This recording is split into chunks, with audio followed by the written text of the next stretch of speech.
नमस्कार। अघिल्लो हप्ता रुसी राष्ट्रपति पुटिनले एउटा नयाँ कुरो सेन्ट पिटर्सबर्ग अन्तर्राष्ट्रिय इकोनोमिक जो फोरम इन्टरनेसनल इकोनोमिक फोरम थियो त्यसमा एउटा चाहिँ कुरो चाहिँ उद्घोष गरे। उनले घोषणा गरे। उनले घोषणा के गरे भन्छ भने पुरानो विश्व व्यवस्था ढलिसकेको छ र नयाँ विश्व व्यवस्थाको उदय भइसकेको छ। यद्यपि हामी यो तयारीमा छौं, हामी यो बाटोमा छौं भन्ने कुरा उनीहरूले अलि पहिलेदेखि भनेका थिए।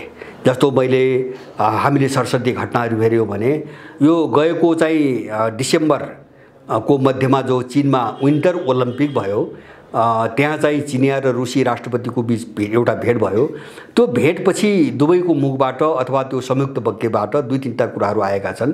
एउटा चाहिँ अबको विश्व बहुध्रुवीय हुनेछ र यो पुरानो विश्व व्यवस्थाको विकल्पमा नयाँ विश्व व्यवस्थाको उदय हुनेछ र अब संसारमा एउटा नयाँ खालको अथवा समानान्तर वित्तीय प्रणालीको पनि विकास हुनेछ।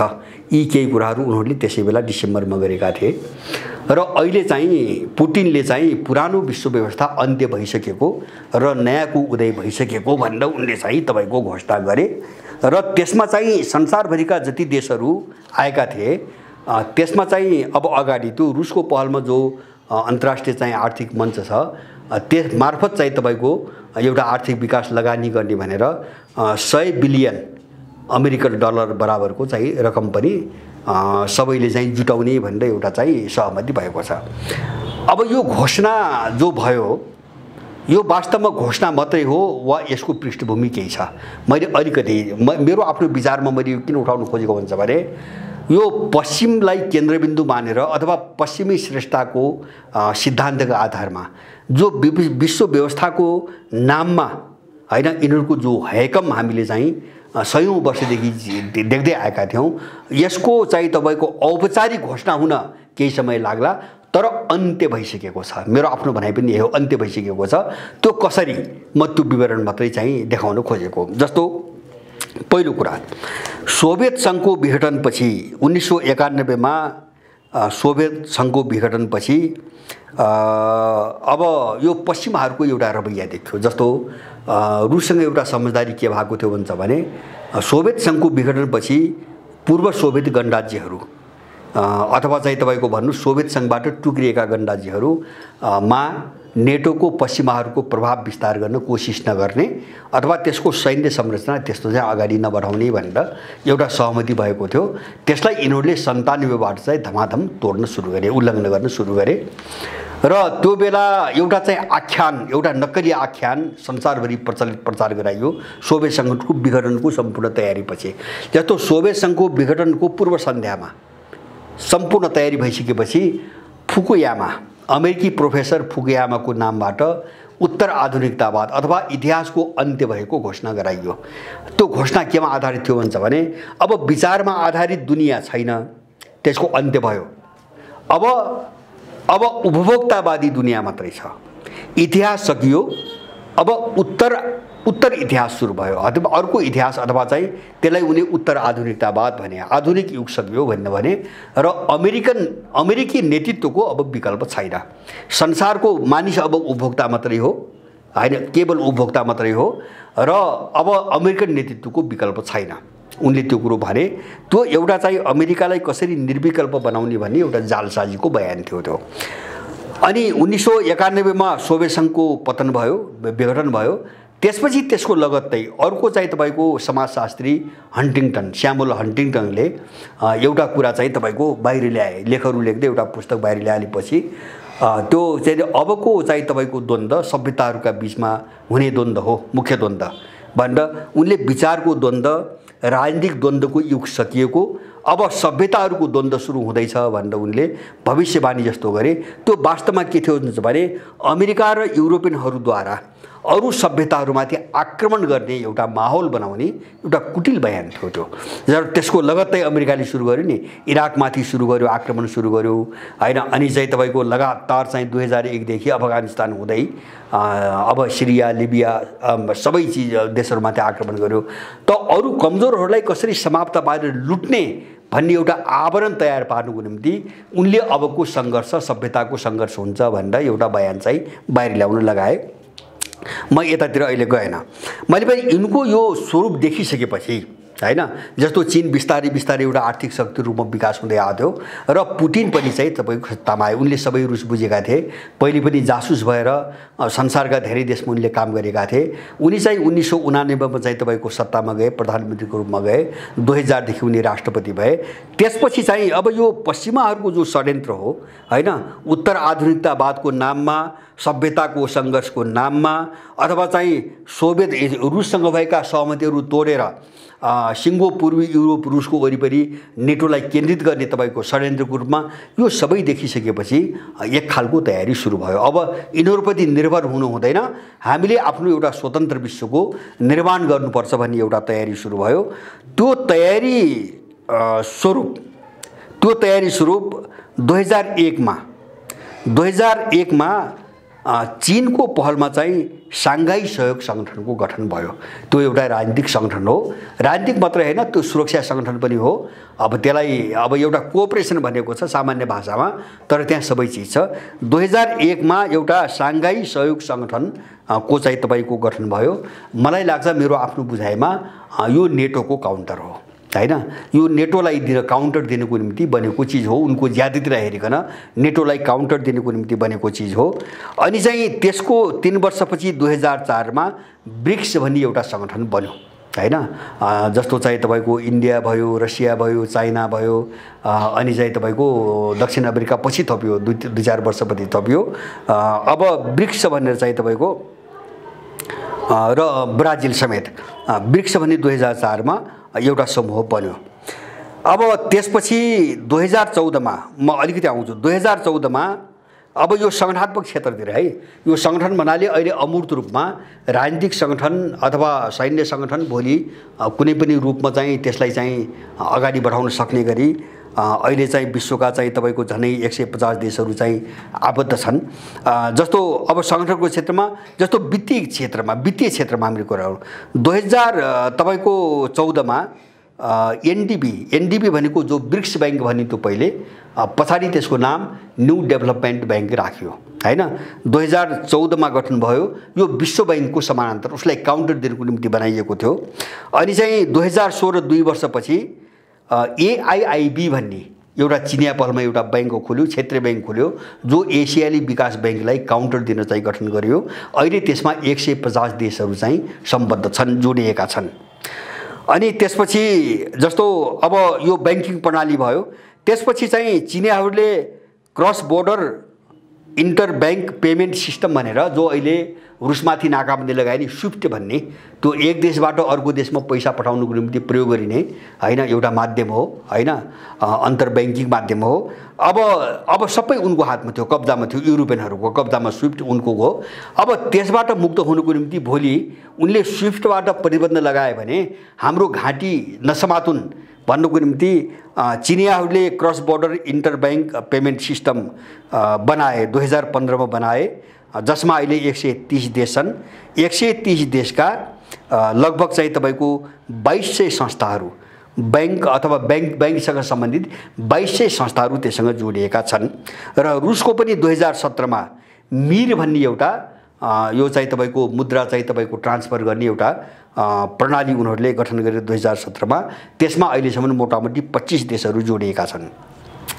अब अर्थतन्त्रको क्षेत्रमा, अर्थतन्त्र विकासको क्षेत्रमा यिनको तयारी, जस्तो बीआरआई 2013 मा चाहिँ तपाईँको विधिवत रूपमा अगाडि बढ्यो। सी जिनपिङ राष्ट्रपति भएपछि बीआरआई को एउटा परियोजना अगाडि बढ्यो, कार्यक्रम अगाडि बढ्यो। यसमा अहिले 152 वटा देशहरू जोडिएका छन्।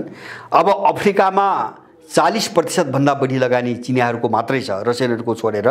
र ल्याटिन अमेरिकाका 24 देशमध्ये 21 देश बीआरआईसँग अहिले जोडिन पुगेका छन्, जो 200 वर्षदेखि संयुक्त राज्य अमेरिकाको एकलौटी नव उपनिवेशका रूपमा बाँच्दै आएको एउटा महादेश थियो, दक्षिण अमेरिका र मध्य अमेरिका। अब म सुरक्षाको क्षेत्रमा जान्छु। सुरक्षाको क्षेत्रमा अब मोटामोटी हात हतियार अहिलेसम्म जो चर्चामा आइरहेछ, हात हतियारको कुरा गर्ने हो भने नेटो सिङ्गो नेटो हैन, अमेरिका र युरोप सहितको सिङ्गो नेटो र चीन र रुसको मात्रै मिलाउँदा पनि लगभग बराबरी छ हैन, बराबरीकै तपाईँको हाराहारीमा आउँछ। अब कसैमा चाहिँ 200-400 घटी बढी 1-2 हजार तलमाथि त छ, कतै चीन अगाडि छ, कतै रुस अगाडि छ, कतै अमेरिका, कतै, तर मोटामोटी औसत रूपमा शक्तिमा चाहिँ दुबईको उस्तै छ र अर्थतन्त्र पनि उस्तै छ। चीन र रुस प्लस युरोप र अमेरिकाको मिलाउने हो।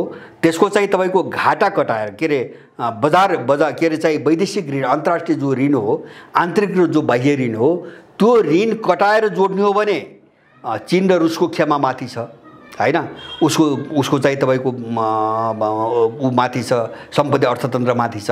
अब टोटल अहिले चाहिँ नाफाघाटा केही नमिलाएर मिलाउने पनि मोटामोटी बराबरीको हाराहारीको संख्यामा छ। अब त्यो बाहेक चाहिँ मैले यो पछिल्लो प्रविधिको कुरा गर्ने हो भने जस्तो हाइपरसोनिक मिसाइल, जसलाई अहिले चाहिँ जस्तो चीनले रुसले जो परीक्षण गरे हाइपरसोनिक मिसाइलहरू, रुसले प्रयोग गरेको तपाईको यो पछिल्लो मिसाइल यो चर्चामा आएको अनुसार आवाजभन्दा 22 गुणा तीव्र रूपमा चाहिँ तपाईको अगाडि बढ्ने हैन, हुइकिने र त्यसलाई रोक्ने कुनै पनि के रे प्रतिरक्षा प्रणाली विश्वमा अहिले नभएको र त्यसको विकास गर्न पनि 10 औं वर्ष लाग्ने हैन। अब हाइपरसोनिक मिसाइलमा चीन र रुस धेरै अगाडि छन्, अमेरिका धेरै पछि छ, हाइपरसोनिक मिसाइलमा धेरै पछाडि छ। र मिसाइलको कुरा गर्ने हो भने अहिले सबभन्दा खतरनाक र सायद संसारको कुनै पनि प्रतिरक्षा प्रणालीले काम नगर्ने सर्मत मिसाइल, सर्मत 2 भन्ने जो रुसले अहिले भर्खरै परीक्षण गर्यो, अब त्यसको कुनै पनि चुनौती छैन, अमेरिकासँग पनि छैन, अरूसँग पनि छैन। र भर्खरै 2-4 दिन यता आएको अर्को चर्चा अनुसार रुसले एउटा यस्तो मिसाइल परीक्षण गर्दैछ जो अहिलेसम्म भएका मिसाइलहरू जो इन्धनबाट चल्थे त्योभन्दा बिल्कुलै फरक के रे चाहिँ न्युक्लियर ऊर्जाबाट, परमाणु ऊर्जाबाट चल्ने एउटा मिसाइल अब परीक्षणको तयारीमा छ। त्यो भयो भने विश्वमा त्यो एक मात्र चाहिँ तपाईको प्रयोग हुन्छ। अब त्यो परमाणु चाहिँ तपाईको ऊर्जाबाट चाहिँ के रे चाहिँ चल्ने मिसाइल चाहिँ तपाईको अहिलेसम्म बनेको छैन। त्यसो भयो भने के भन्छन् विश्लेषकहरूले भने त्यो रसियन मिसाइल महिनौसम्म आकाशमा घुम्न सक्छ, अन्तरिक्षमा घुम्न सक्छ, अथवा चाहिँ तपाईको बेफिक्रीसँग उसले चाहिँ काम गर्न सक्छ, किनभने उसमा इन्धनै भर्नु पर्दैन र जो एनर्जी जेनेरेट हुन्छ, ऊर्जा के रे परमाणु न्युक्लियरबाट चाहिँ तपाईको जो ऊर्जा हुन्छ त्यसले महिनौसम्म चाहिँ तपाईको त्यो मिसाइललाई चाहिँ सुचारू राख्छ अथवा चलायमान अवस्थामा राख्छ। त्यो मिसाइलको परीक्षणको तयारीमा रुस छ, रुसले घोषणा गरे अनुसार। र त्यसले के रे चाहिँ अब न्युक्लियर रिएक्टर मिसाइल, अब जस्तो सामुद्रिक शक्तिमा चाहिँ चीन अहिले विश्वको पहिलो चाहिँ सामुद्रिक शक्ति हो, ऊ अमेरिका भन्दा पनि तपाईको माथि गयो। र यो चर्चामा आए अनुसार रुसले गएको मार्च र त्यसपछि एउटा अर्को जो मिसाइल परीक्षण गरेको थियो, मलाई त्यसको नाम याद भएन अहिले, विश्वमा धेरै चर्चा भयो। त्यो मिसाइल हानेको समग्र अन्तरिक्षमा पुगेर समग्र पृथ्वीको चाहिँ तपाईको चक्कर लगाएर आफ्नो निशानामा गएर चाहिँ तपाईको पट्किँदाखेरि पनि विश्वको कुनै पनि देशले चाहिँ तपाईको साइन्सै पत्तै पाएन। भनेपछि अब त्यसले चाहिँ एउटा ठुलो हलचल र सनसनी पश्चिमा जगतमा ल्याएको थियो र अहिले पनि त्यो अज्ञात छ। त्यो चीनले कस्तो खालको मिसाइल परीक्षण गरेको हो र त्यो कति खतरनाक छ भन्ने अहिले पनि अज्ञात छ। किन भन्छ भने त्यसले सिङ्गो पृथ्वी परिक्रमा गरेको कुरो पनि साइन्सै कसैले पाएन। मैले भन्न खोजेको सैन्य प्रविधिको क्षेत्रमा रुस र चीन मिलाउने हो भने पश्चिमाहरूभन्दा धेरै अगाडि देखिन्छन् हैन। जस्तो मिसाइल प्रविधि, परमाणु सबै प्रविधिमा धेरै अगाडि देखिन्छन्। अब त्यसपछि अब मैले यो तयारी जस्तो संगठन राजनीतिक सङ्गठनको क्षेत्रमा तयारी, मैले चाहिँ साङ्घाई कोअपरेसन अर्गनाइजेसनको कुरा गरेँ। जस्तो वित्तीय क्षेत्रको तयारी, जस्तो न्यू डेभलपमेन्ट बैंक भयो, एआइआई बैंक भयो, अथवा चाहिँ तपाईको के रे अब वित्तीय प्रणालीहरूमा चिनाको cross border interbank payment system भयो, अथवा रुसको मिर भयो। जस्तो आर्थिक क्षेत्रमा बिआरए जस्ता चाहिँ तपाईको के रे चाहिँ कार्यक्रमहरू भए। यो सबै चिजले माने ती दुईटा देशहरू एउटा पश्चिमाहरूको विकल्पमा एउटा नयाँ विश्वको अब चाहिँ निर्माण गर्नुपर्छ भन्ने सोचमा लागेको आज होइन। मैले यति भन्न खोजेको 22 वर्ष भयो हैन। साङ्घाई कोअपरेसन अर्गनाइजेसनदेखि गर्ने हो भने सङ्गठित रूपमा योजनाबद्ध रूपमा उनीहरू अगाडि आएको 22 वर्ष भयो। अब एकातिरको स्थिति यो छ त अर्कोतिर म अर्कोतिरको कुरा गर्छु। अब जस्तो यो चाहिँ पूर्वीय शक्तिहरूमा अभूतपूर्व एकीकरणको एउटा प्रक्रिया छ। मैले भने रुस र चीनको वरिपरि जो सिनो रसियन ब्लक छ त्यसको वरिपरि अभूतपूर्व एकीकरणको एउटा लहर विश्वमा छ। त्यो कहाँबाट पनि देखिन्छ भन्छ भने रुसमाथि युक्रेनलाई लिएर जो प्रतिबन्ध पश्चिमाहरू लगाए त्यसमा नेटोसँग सम्बद्ध सबै देश पनि होइन, नेटोसँग सम्बद्ध अधिकांश देश र त्योभन्दा बाहिर जापान, ताइवान र दक्षिण कोरिया बाहेक संसारको कुनै पनि देशले यिनीहरूको प्रतिबन्धलाई मान्न र लागू गर्न इन्कार गरिदियो र पश्चिमा जगत पुरै आइसोलेसनमा छ। यति बेला नेटोसँग सम्बद्ध देशहरू पूर्ण रूपमा आइसोलेसनमा छन्, किनभने त्यहाँ त जम्माजम्मी गर्दाखेरि 32-33वटा देश हो। जस्तो चाहिँ नेटोसँग सम्बद्ध 30 देश भए, अस्ट्रेलिया अब 31, जापान, ताइवान, कोरिया गरेर 34, क्यानाडा 35। बस बढीमा चाहिँ अरू फाटफुट चाहिँ तपाईँको 40, 45, 50 भनौँ। अब त्योभन्दा बढी कुनै पनि देश रुसको विरुद्धमा जान सकेन। यो ध्रुवीकरणबाट पनि पश्चिमा जगत पुरै चाहिँ अलगावमा पर्दै गएको हामी चाहिँ तपाईँको देख्छौँ र पूर्वीयहरूको बिचमा तीव्र रूपमा एकीकरण छ। र अब त्यसमा एउटा अब यसको विपरीत अर्को हेरौँ। अब पश्चिमाहरूमा विभाजन कस्तो देखिन्छ भने चाहिँ मलाई लाग्छ त्यो समाधान नहुने विभाजन हो। पहिलो विभाजन नेटो सदस्यहरूका बिचमा, हैन, जस्तो टर्कीको चाहिँ विभाजन, जस्तो स्विडेन र फिनल्यान्डको चाहिँ नेटोमा संलग्नताको विषयलाई लिएर, अथवा रुसको नाकाबन्दीको विषयलाई लिएर, अथवा चाहिँ त्यही अमेरिका र चाहिँ तपाईँको जर्मनी र चाहिँ फ्रान्सले यो समस्या कसरी हल गर्ने भन्ने विषयलाई लिएर नेटोमा विभाजन एउटा प्रवृत्ति। दोस्रो प्रवृत्ति युरोपियन युनियनभित्र विभाजन, हैन, जस्तो भित्र पनि अहिले चाहिँ रुसमाथि नाकाबन्दी लगाउने विषयमा पनि सर्वसम्मति भएन। एउटा विवाद अमेरिका र भित्र छ, अर्को विवाद भित्रै छ, हैन। यो दुई खालको तपाईँको विभाजन। र तेस्रो चाहिँ एउटा नयाँ परिघटना अथवा चाहिँ देखेको चिज के हो भन्छ भने पश्चिमी गोलार्ध जसभित्र चाहिँ अफ्रिकाको एउटा ठुलो हिस्सा र दुवै अमेरिकी महादेश पर्छन्। त्यो सम्पूर्ण पश्चिमी गोलार्ध, संयुक्त राज्य अमेरिका र क्यानाडा छोडेर सम्पूर्ण पश्चिमी गोलार्ध अहिले चाहिँ सिनो रसियन चाहिँ ब्लकमा बलियोसँग टाँसिन पुग्यो। मैले अघि नै भने जस्तो ल्याटिन अमेरिकाका 24 मध्ये 21 देश चीनको BRIसँग जोडिनु, दक्षिण अमेरिकाको लगानी लगभग आधा लगानी चाहिँ चिनियाहरूको मात्र हुनु, हैन, त्यसरी आकर्षित हुनु देखि लिएर जुन पनि चाहिँ दृश्यहरू देखा परिरहेछन्, यसले चाहिँ पश्चिमा शक्तिले पश्चिमी गोलार्ध पनि गुमायो, हैन। पश्चिमा शक्तिले अथवा अमेरिकाले पश्चिमी गोलार्ध पनि गुमायो।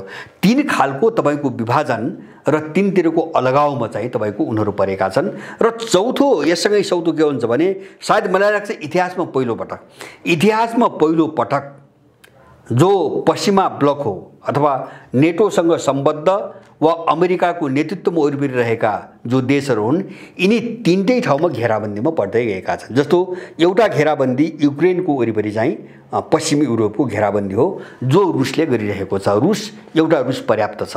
युरोपमा त्यहाँबाट घेराबन्दी भइरहेको छ। र उत्तर अमेरिकाको चाहिँ संयुक्त राज्य अमेरिकाको कुरा गर्ने हो भने मैले अघि नै भने चाहिँ निकारागुवाले आफ्नो देशमा रुसी सेना तैनात गर्न सक्ने तपाईको कानुनी व्यवस्था गरिसक्यो, कानुन पारित गरिसक्यो। अब क्युबामा कुनै पनि बेला जान सक्छ। त्यति मात्रै हैन, ल्याटिन अमेरिकाका 10 वटा देशमा अमेरिका विरोधी मध्य वामपन्थीहरूको विजय भएको छ, ती कुनै पनि देशमा जान सक्छन्। र त्यति मात्रै हैन, तपाईको अमेरिकाको हवाई टापु भन्दा थोरै तल दक्षिणतिर चाहिँ जिबुटी होइन किरिबाटी भन्ने एउटा सानो द्वीप छ। त्यो द्वीपसँग चाहिँ चीनले एउटा रणनीतिक साझेदारी एउटा सम्झौता गरेको छ, हैन। अब अमेरिकाको चाहिँ नजिकै गएर चीन बसेको छ। एउटा अमेरिकाको घेराबन्दी र तेस्रो घेराबन्दी यो पछिल्लो कालमा धेरै चर्चामा आयो, दक्षिणी प्रशान्त क्षेत्र, हैन।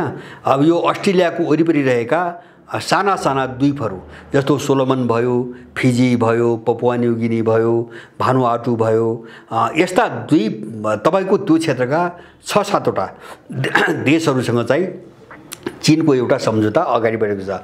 विकास निर्माण र केही देशहरूसँग अलिकति सामरिक खालको सम्झौता अगाडि बढेको छ। र यस दौरानमा सोलोमन धेरै चर्चामा आयो। र त्यसलाई रोक्नको निम्ति अमेरिकन र अस्ट्रेलियनहरू एउटा डेरै जमाएर त्यो क्षेत्रका धेरै देशहरूमा बसे तर उनको केही पनि लागेन। माने चौतर्फी घेराबन्दीमा पनि पर्दै गएका छन्। मैले यो प्रवृत्ति देखाउन खोजेको एउटा यिनीहरूको भित्र आएको फुट हैन, दोस्रो तेस्रो चाहिँ तपाईको यिनले गुमाएको पश्चिमी गोलार्ध आफ्नो प्रभावबाट, त्यसपछि चाहिँ यिनीहरूको घेराबन्दी जस्तो पश्चिमी युरोपको घेराबन्दी, अमेरिकाको घेराबन्दी र अस्ट्रेलियाको घेराबन्दी।